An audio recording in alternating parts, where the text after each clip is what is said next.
Hello friends, my name is Cornell Coley, and today I'll be exploring bomba with you. Now, as you may have read in the opening lines, the bomba is from Puerto Rico, and it originated in the poorer black community of Puerto Rico and evolved over time into a national dance form with its sister music form, the plena. Today we'll be looking at one of the more popular forms of bomba, and there are many, and this one is called Bomba Sicá. One of the people most responsible for promoting bomba is a singer, band leader, and percussionist known as Rafael Cortijo. And he came from Santurce, Puerto Rico, and over time he played at the beginning as a sideman with many bands, and then he developed a lot of experience by participating in traditional street carnivals in the country, particularly in San Mateo and in San Juan, where they feature bomba and plena all the time. So in 1954 he got the opportunity to start his own band, and he was well positioned to organize an authentic bomba and plena group. He developed his own style by what he learned from being in these different bands. He included trumpets and saxophones, and he kept the flavor of the traditional bomba and plena by maintaining the strong, typical rhythmic bass. As well, popular singer Ismael Rivera was Cortijo's childhood friend and lifelong friend, and his partner in music. Under Cortijo's leadership, they took the bomba and plena out of the slums, and with the all-black band from PR, introduced this music form into all levels of society in Puerto Rico and abroad.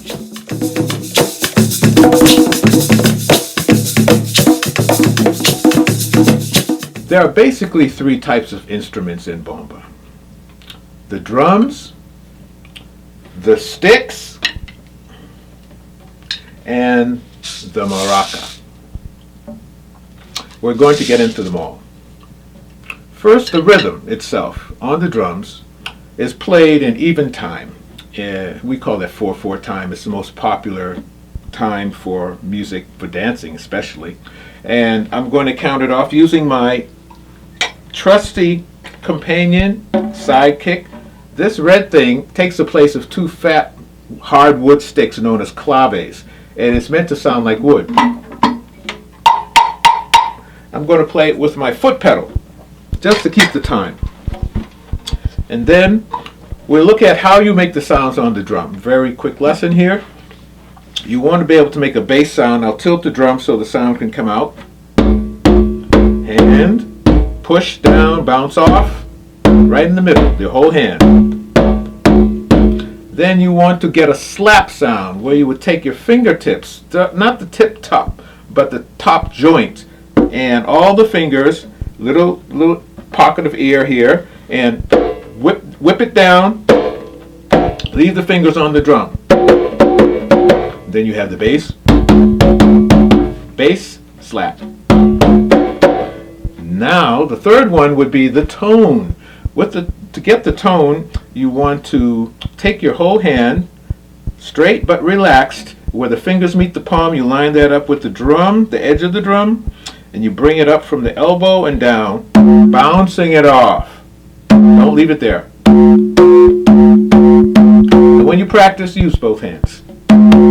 So you have the bass, the slap, and the tone. One more would be the muffle sound, which you can get with a little effort by just patting the drum, or you can get more effort by pushing down. And it's meant to be softer than the other sounds, so don't worry about that. But it's a kind of a transition sound, and it helps you keep your flow. When you're playing for dancers, you want to bring the energy, so you play a little faster for dancing, but not too fast they can't dance to it.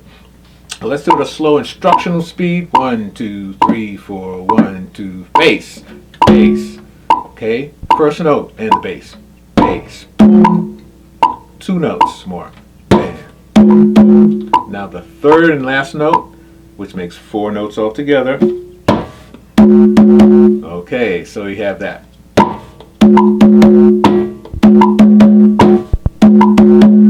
Very basic. Very basic. Now you can embellish by the muff sound.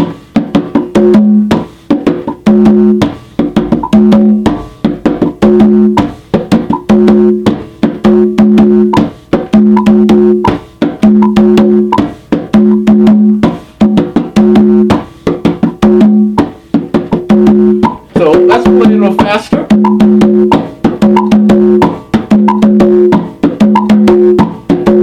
Bomba, bomba.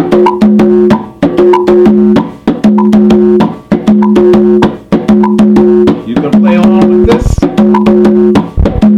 1, 2, 3, 4, stop. Now I'm going to play some improvisation like the lead drummer would play. Now these chorus drums, the ranks, are called the boleadors, and the lead drummer is called the subidor. And that drummer is a little high pitched and improvises with the dancer, and we'll get into that. So let's go again. 1, 2, 3, 4. Start with bass rhythm. A little improvisation.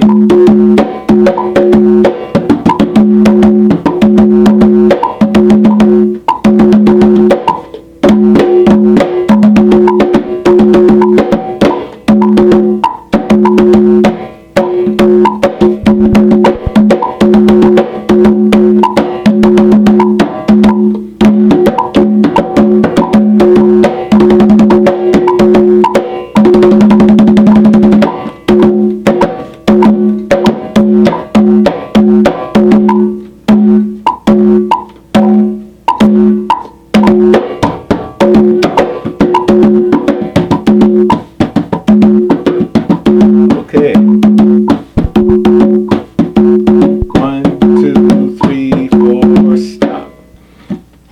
So there we have the basics of playing Bomba Sicá on the boleador and improvisation on the subidor, realizing that you are working with the dancer. Now let's look at the sticks. Now the sticks add a lot to the rhythm, and as you will see one of the photos I'm going to show you, or have already showed you, perhaps the sticks are played against a piece of bamboo or a piece of wood. But if you don't have either one of those handy, you can also play it against the side of the drum. You just want that wood on wood sound type of thing. So here we go. Same pattern as the hands. Right, left, right, right, left. Okay, so I'm going to go.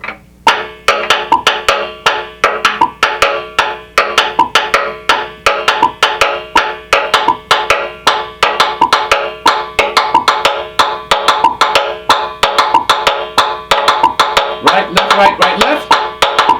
Right, left, right, right, left. Ha. Bomba.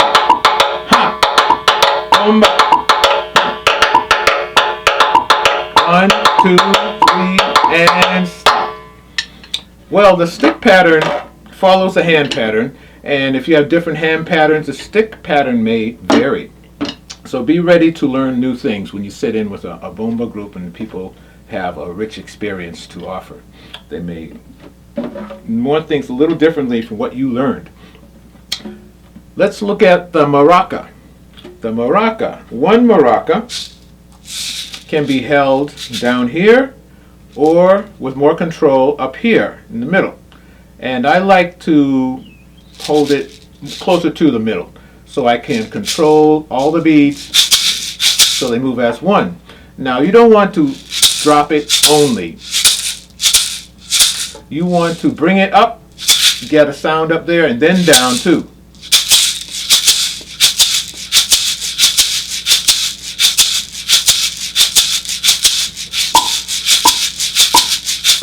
Okay, that's what you're looking for. Let's combine it with the sticks. I'm just going to play with one hand, but I'll try and do both sides.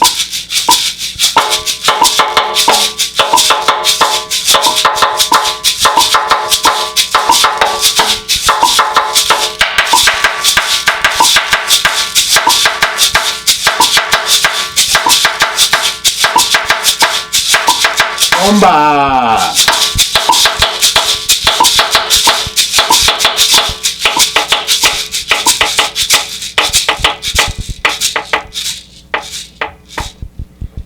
Well, we've covered everything I wanted to cover today. I'd like to say now that the dancers and the musicians traditionally wear white. Yes, that comes from the days of slavery when Sunday was a day off, Sunday was a day for religious services, Sunday was the day slaves wore white. It's continued into the tradition now, so when there's a traditional experience that is to be presented, the performers will be wearing white. But if not, people wear anything they want. The other thing is the dance situation comes out of the bomba being done in a circle, and the drummers are part of the circle, and dancers are mixed into the audience, but usually they're at the front, and there's an empty space in the center.